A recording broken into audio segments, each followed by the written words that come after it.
Ici, sur le stand du Salon de l'Agriculture, nous sommes au cœur de notre agriculture avec Agri Demain et puis un de nos partenaires privilégiés sur ces 9 jours intensifs parce qu'on vous parle de qualité. Et comment parler de qualité agricole sans évoquer Vendée Qualité. Jean-Marc Loiseau, directeur finalement de Vendée Qualité. Quel plaisir de t'accueillir dans le hall 4 puisque le hall 1 est quand même sous la Vendée. Quasiment tout le Salon de l'Agriculture est sous la Vendée cette année. Ah, on parle que de qualité partout. Pas tout à fait, mais on parle beaucoup de Vendée Qualité et des produits sous signe de qualité, donc c'est plutôt bien. Merci de nous accueillir déjà, Eric. C'est avec plaisir qu'on répond à l'invitation. Alors c'est une invitation qui est importante parce que durant ces 9 jours, nous avons ici sur ce concept des tables d'hôtes l'envie à chaque fois d'échanger entre agriculteurs, quel que soit d'ailleurs leur métier, et puis des consommateurs. Et Dieu qu'il est des fois difficile d'entendre que bon nombre de labels ne sont pas encore dans l'esprit de nos consommateurs. Donc on sait qu'on a du chemin à parcourir, tant des fois les fossés sont larges et il est important de remettre du sens à cette agriculture qui produit de la qualité. Alors Vendée Qualité est là, en tout cas pour l'illustrer sur ce beau département qu'est la Vendée. On va redonner aussi un chiffre qui a son importance parce que quand on dit la Vendée, c'est peut-être un département parmi les autres, mais il est le deuxième en termes de fréquentation touristique. Donc, au-delà de ça, un ambassadeur de la France à plus d'un titre. Tout à fait. Et en plus, un autre chiffre, c'est le premier département des produits sous signe officiel de qualité en nombre de cahiers des charges. Mais je préférais que ce soit toi qui nous l'annonce, bien évidemment. Alors justement, je rebondis sur cela.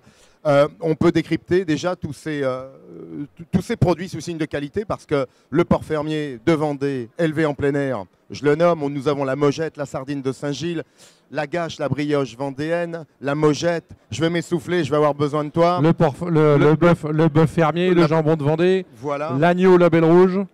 Et puis on a fait le tour. Non, la volaille. Tu as parlé de la volaille de Chaland. La volaille de Chaland. On va la goûter et de Vendée d'ailleurs, parce qu'on a deux démarches de volaille sur le département de la Vendée. Alors c'est vraiment une terre de qualité, ça aurait pu s'appeler Vendée terre de qualité, bien évidemment. Et d'ailleurs, on a une action qui s'appelle Vendée terre de qualité. Ouais. Écoute, je lis dans tes pensées, Jean-Marc. Qui a lieu donc tous les ans au mois d'octobre, à la semaine du goût, avec les maîtres restaurateurs. Donc voilà, ça fait 10 ans qu'on le fait, donc on continuera l'année prochaine. Alors les maîtres restaurateurs, sache que tu as le coucou de l'ancien président Francis Atrazi qui était avec nous tout à l'heure. D'accord.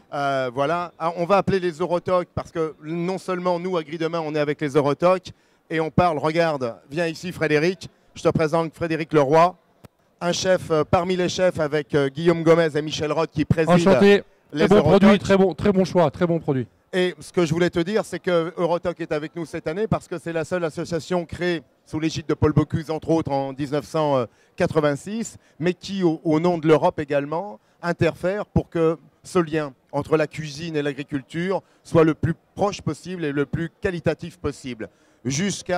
Ils sont des jusque-boutistes en tout cas, sur les cartes des restaurateurs, on est la provenance en tout cas des produits que nous consommons. Il faut le noter, c'est une belle singularité qui honore en tout cas Eurotoc, Frédéric. Hein. C'est clair.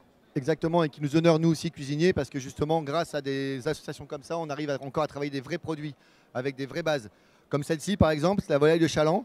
Donc c'est une volaille qui a un label rouge, c'est élevé en air libre, et c'est un 100%, elle a une nourriture 100% naturelle.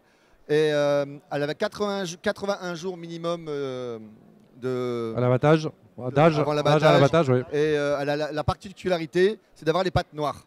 Eh oui, c'est à ça qu'on la reconnaît. C'est une volaille qui a une chair très ferme, très goûteuse, et qui est vraiment très agréable à travailler.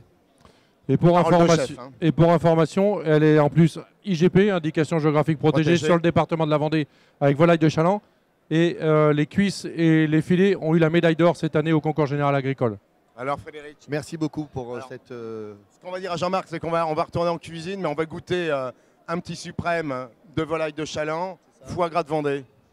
C'est ça. Et ben voilà, elle est belle cette Super. Vendée quand même. Eh ben on va goûter ça. Et une petite crêpe bonassienne, hein, je fais petit clin d'œil à ma région quand même, faut pas m'en vouloir. Voilà, mais c'est ça notre mixité. Marions les deux régions, Nous allons nous marier. Merci Frédéric, on te dit à tout de suite en tout cas pour goûter cette volaille. Alors tu vois, ici Jean-Marc, c'est comme ça que cela se passe. On aime bien échanger, mais on ne fait pas que parler, on aime bien faire goûter les gens parce que là aussi, notre mémoire, en tout cas gustative, elle est fondamentale parce qu'on aime que les gens ici aient des choses à raconter. Tu vois, il faut qu'ils repartent avec, voilà, ils ont goûté de la Vendée et ils en parlent. Alors Eric, pour les choses à raconter, sache que quand même sur les signes de qualité, sur les produits de Vendée, en tout cas, on a une histoire réelle, et vraie et qui fonctionne aujourd'hui sur le département de la Vendée pour tous les produits. Tu vas en parler tout à l'heure avec le port fermier de Vendée où là, il y a une très belle histoire, entre autres entre des éleveurs sur du port fermier de Vendée élevé en plein air et à l'air libre. Oui. Pendant qu'on y est, allons jusqu'au bout. Oui. Et avec des charcutiers et des entrepreneurs qui transforment un peu ce produit-là, qui est effectivement le summum du porc pour nous en tout cas, puisqu'il est élevé en plein air. Alors avant que le chef nous apporte ce suprême de volaille de Chaland au foie gras de Vendée, je voudrais que tu nous redonnes également la force finalement de Vendée Qualité, ce regroupement, enfin je dirais fédérer un commun, c'est pas toujours facile, hein, tant des fois les organismes en tout cas peuvent avoir non pas des choses opposées, mais peut-être des horizons pas forcément alignés.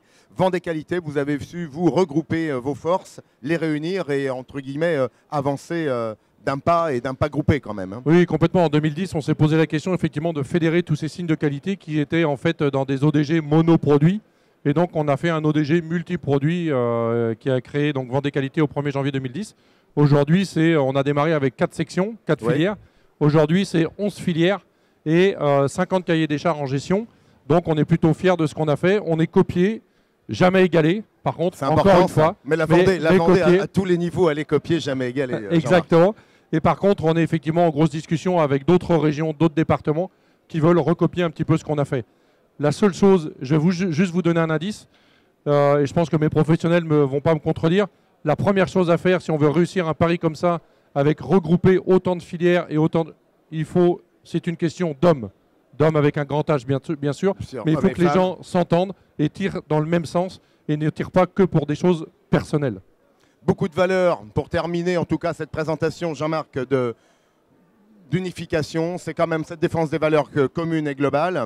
Alors chez vous, on le lit ici, effectivement tu l'évoquais, mais il n'y a pas que la production, hein, c'est effectivement mutualiser les contraintes, diminuer les charges, en tout cas individuelles, pour que forcément elles puissent être incarnées par le collectif. Et puis j'aime bien parce qu'il y a cette reconnaissance positive, en tout cas des producteurs qui s'engagent, et ça c'est important parce qu'on sait reconnaître, je te parlais de nos histoires de goût, mais on sait nommer, Dominique tout à l'heure on le verra en tant que producteur porcin, sont des gens de qualité, et cette humanité que tu évoquais avec le grand H, c'est Vendée Qualité. C'est l'ADN. Hein. Oui, tout à fait. C'est-à-dire que non seulement il faut écrire les cahiers des charges, il faut mettre tout le monde autour de la table pour trouver effectivement la bonne solution, mais il faut aussi promouvoir, il faut aussi échanger avec les opérateurs et les professionnels pour faire savoir et faire connaître en fait ce qu'on fait. Et donc il faut être réel dans la réalité des choses. Il faut vraiment raconter la bonne histoire, ce qui se fait réellement, et non pas malheureusement ce qu'on voit aujourd'hui dans beaucoup de produits, inventer des slogans, inventer des démarches qui ne sont en fait rien de réel. Exactement. Bah écoute, nous dans le réel, on va s'y plonger. On va sortir fourchette, couteau. Pas de problème. Je suis prêt. T'es prêt? On va se lâcher sur notre suprême de volaille de Chaland au foie gras de Vendée. Tiens, dernier clin d'œil, parce que c'est vrai que le foie gras de Vendée, on n'y pense pas forcément. On pense au sud-ouest. Juste une petite reprise, mais ça, c'est les gens qui sont dans la démarche. Foie gras de Vendée n'existe pas en tant que tel, puisqu'il n'y a pas d'indication géographique protégée sur le foie gras. C'est ce que je voulais dire. Mais il vient de Vendée, je suis d'accord. Alors après, voilà, ça fait partie des démarches sur lesquelles on travaille aujourd'hui avec d'autres opérateurs sur peut-être à l'avenir un signe sur le foie gras, on verra. Bah, écoute, ça se discute. De toute façon, il n'y a pas d'horizon s'il n'y avait pas un premier pas. Voilà. Donc ça, c'est important. En tout cas, il faut savoir s'engager. Et je crois que c'est aussi votre ADN en Vendée. C'est cette démarche, en tout cas, d'expérimentation. Hein, ce n'est pas la peur qui vous a retenu, ni les contraintes. C'est l'esprit vendéen. C'est droit devant et tous ensemble. Exactement. Et c'est ce qu'on dit chez nous, chasser en meute. Eh ben voilà. Nous chassons en meute. Eh ben on va souhaiter d'abord bon appétit, puis on va partir chasser après. Merci à toi Jean-Marc. Jean-Marc Loiseau, Vendée Qualité, ici sur le stand d'Agri Demain, au cœur du Salon de l'Agriculture 2020. Merci à toi.